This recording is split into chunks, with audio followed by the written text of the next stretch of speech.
Hello, ഇത് നമ്മളിന്ന് ഉണ്ടാക്കാൻ പോകുന്നത് ചട്ടിപ്പത്തിരിയാണ്. അതിനാവശ്യമുള്ളത് അഞ്ച് ഉള്ളി നമ്മൾ ചെറുങ്ങനെ മുറിച്ചിട്ട് വെച്ചിട്ടുണ്ട്.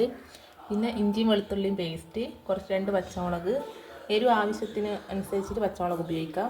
പിന്നെ ചിക്കൻ, പിന്നെ 3 മുട്ട, പിന്നെ 250 ഗ്രാം മൈദ നമ്മൾ മഞ്ഞൾപ്പൊടി ഉപ്പിട്ട് കലക്കി വെച്ചു.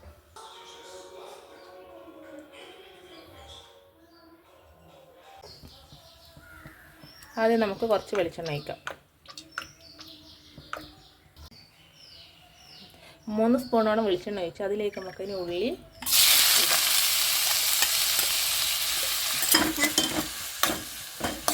ആവശ്യത്തിന് ഉപ്പിടാം. നമ്മൾ ചിക്കനിൽ ഉപ്പിട്ട് വേവിച്ചുകൊണ്ട് ഇനി ലാസ്റ്റ് ഉപ്പിൻ്റെ കുറവുണ്ടെങ്കിൽ ഉപ്പ് അന്നേരം കുറച്ചും കൂടി ഇടാം. ലാസ്റ്റ് ഇറക്കാൻ നോക്കുമ്പോൾ ഇത് നല്ലോണം വഴറ്റിയതിന് ശേഷം നമുക്ക് ഇഞ്ചിയും വെളുത്തുള്ളി പേസ്റ്റ് പച്ചമുളക് ഇടാം. നമുക്കിനി പച്ചമുളക് ഇടാം. 2 പച്ചമുളകാണ്. പിന്നെ ഇഞ്ചിയും വെളുത്തുള്ളിയും പേസ്റ്റും നല്ലോണം അരച്ചിട്ടില്ല, അതൊരു ഒതുക്കിയെടുക്കുകയാണ് ചെയ്തത്.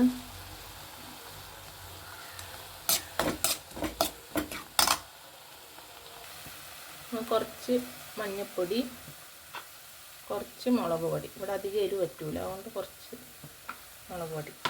കുരുമുളക് പൊടി ഇടേണ്ട കുരുമുളക് പൊടിയുടെ കുരുമുളക് പൊടിയില്ല. പിന്നെ മല്ലിച്ചപ്പിൻ്റെ മല്ലിച്ചപ്പ്, ഇത് രണ്ടും നമ്മളെടുത്തില്ല, തീർന്നിട്ടുള്ളത്. നമുക്ക് നല്ലോണം വഴറ്റിയതിന് ശേഷം ഇതിലേക്ക് ചിക്കനും കൂടി ഇട്ടിട്ട് നമ്മളൊരു 1/4 കിലോളം ചിക്കൻ എടുത്തിന്. അത് ഉപ്പും മഞ്ഞൾപ്പൊടിയും ഇട്ട് വേവിച്ചിട്ട് ഇത് നല്ലോണം നമ്മൾ ഇങ്ങനെ ചെറിയ രീതിയിൽ മിക്സിയിൽ ഇട്ടിട്ടുണ്ടെങ്കിൽ നല്ലോണം അരഞ്ഞ പോലെ ഇപ്പോൾ നമ്മൾ ഷോപ്പറിലിട്ടിട്ട് ചോപ്പ് ചെയ്തെടുത്തതാണ്. നല്ലോണം ഇത് ഇനി ഇതിൽ കുറച്ച് ചിക്കൻ മസാല ഇടാം. 2 സ്പൂണോളം ചിക്കൻ മസാല, കുറച്ച് ഗരം. നല്ലോണം ഉള്ളിയിലെ വെള്ളമെല്ലാം വറ്റി ചിക്കനെല്ലാം നല്ലോണം മസാലയെല്ലാം പിടിച്ച് ഇനി നമുക്കിത് മാറ്റി വെച്ചിട്ട് ദോശ ചുട്ടെടുക്കാം. നമ്മൾ ഈ മൈദേൻ്റെ അകത്ത് മഞ്ഞൾപ്പൊടിയും കുറച്ച് ഉപ്പ് ഇട്ടിട്ട് നല്ല ലൂസാക്കിയിട്ട് കലക്കി വെച്ചാൽ ഇനി നമുക്ക് ദോശ ചുട്ടെടുക്കാം.